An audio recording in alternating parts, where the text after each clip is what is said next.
Andy Arias, and he is here to talk to me about the America's Disabilities Act and in celebration of their 30 years. So, hey, Andy, how are you? Hi, thank you for having me. You're welcome. You're welcome. You're my first person that I'm interviewing, and I'm so excited about having you here. Like, you're so much fun. I see you on social media all the time, and I said, oh my gosh, I got to get Andy. So, thank you. Here. Woo! I am going to ask you 3 questions, and I want Okay. you to answer these questions as best as you can. Take your time, think about it if you want to, but do you want your serious question? Well, we're just going to, all of them are serious today. So we're just going to start with, why is culture and diversity so important in our community? Okay, the real about this question is that the disability perspective on advocacy and policy is very white, right? It is so white. Like when we think of services and responsibilities to our community, it's written through a white perspective. And so I really think in order for us to move forward as people of color, as people of Latin, and as people of African American communities, we need to start writing policy that fits our people and our experience. So I think that that's why we need to not only say culture and diversity, we need to start practicing it and writing it down in our policies. Oh, wow. That was a huge answer. Oh, my goodness. So I'm going to think out of the box just a little bit. So if there was a policy that you could start, you could plan, or you could write up, what would it be?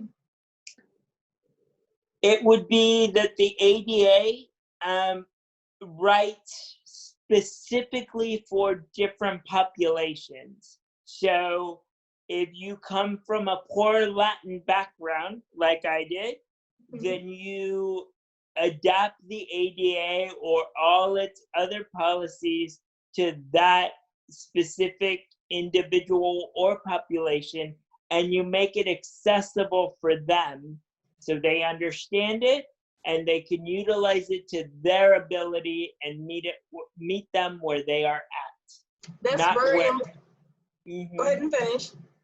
Not where we expect them to be at.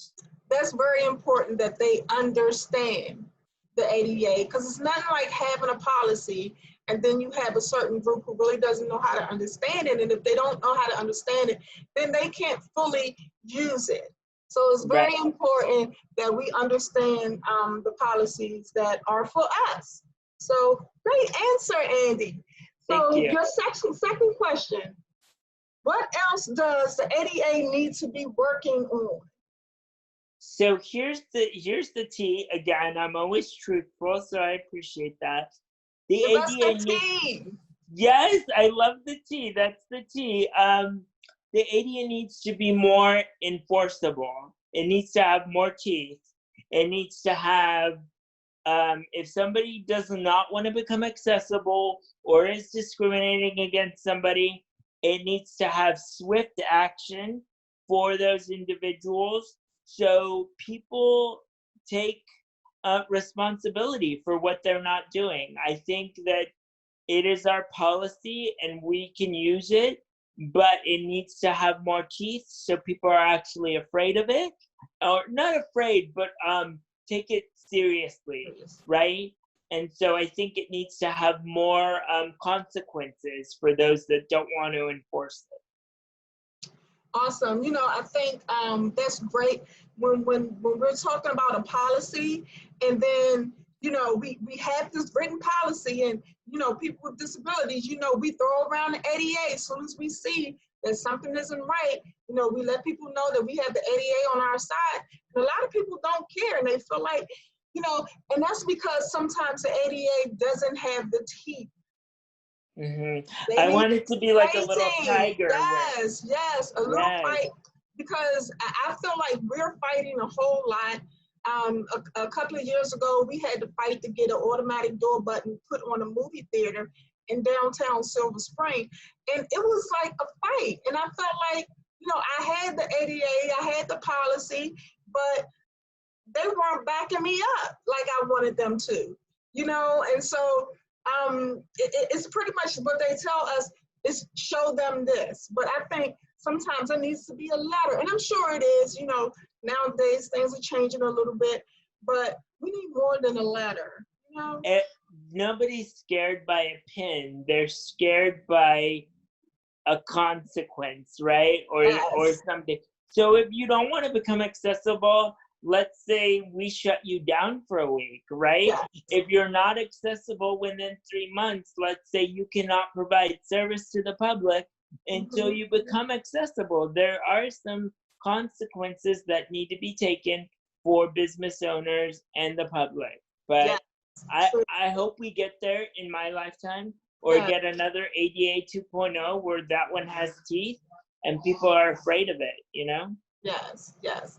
So Andy, on to our final and last question.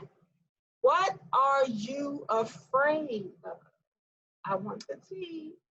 I'm afraid of a lot of things, but actually I'm not afraid of a lot.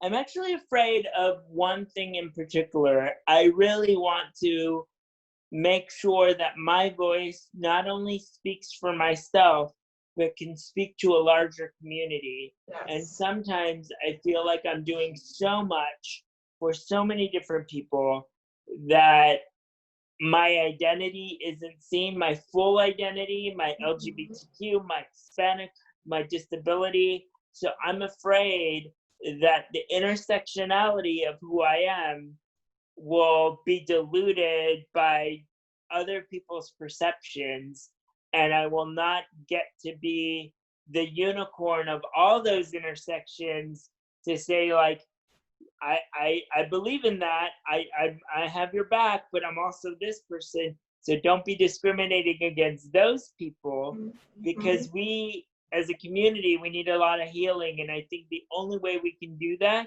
is by working together and not saying that this person is better than the other person, so they get to go first in line or they get their rights met first.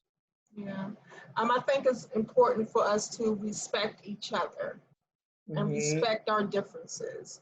Exactly. And so that's very, very, you know, important.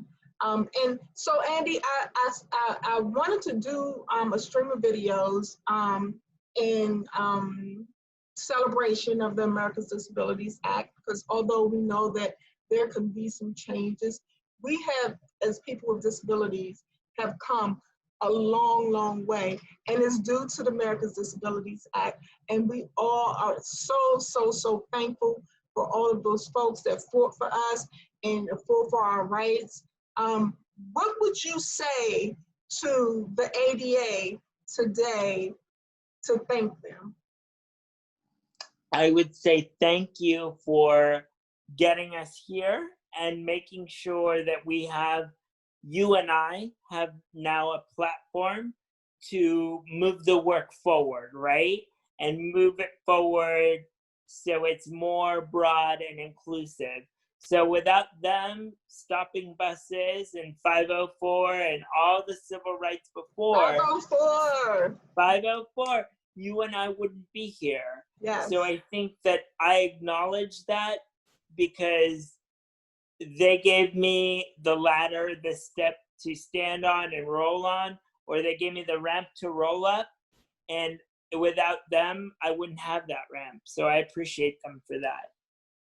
Awesome. So we're going to end this evening with saying thank you, Americans Disabilities Act, so much for your 30 years of service. Thank you.